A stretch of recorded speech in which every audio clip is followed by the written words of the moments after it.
بسم اللہ الرحمن الرحیم اللہم صلی علی محمد وعلی آل محمد وبارک وسلم۔ کتاب المرضى، مریضوں کے بیان میں۔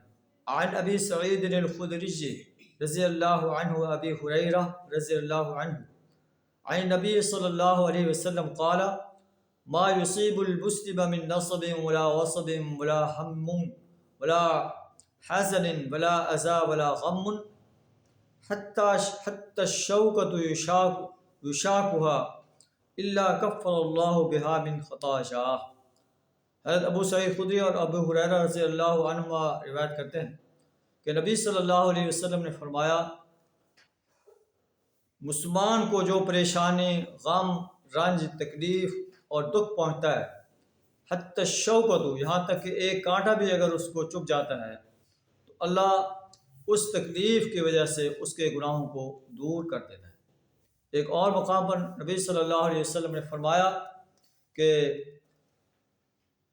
کوئی مصیبت جو مسلمان کو پہنچتی ہے، ما من مسلم یصیبہ اذی الا حاط اللہ عنہ خطایاہ، جس مسلمان کو جو مصیبت پہنچتی ہے اللہ اس سے اس کی خطاؤں کو دور کر دیتا ہے۔ کما تحاط ورق الشجر، جیسے درخت کے پتے جھڑ جاتے ہیں اپنے موسم میں، اسی طرح مسلمان پر جب مصیبت آتی ہے تو اس کے گناہ بھی درخت کے پتوں کی طرح جھڑ جاتے ہیں اور وہ گناہوں سے پاک صاف ہو جاتا ہے۔ حضرت عائشہ رضی اللہ تعالیٰ عنہ فرماتی ہیں، ما رأیت احدا اشد علیہ الوجع من رسول اللہ، میں نے بیماری کی سختی اس قدر کسی پر نہیں دیکھی جتنے نبی صلی اللہ علیہ وسلم پر واقع ہوئی۔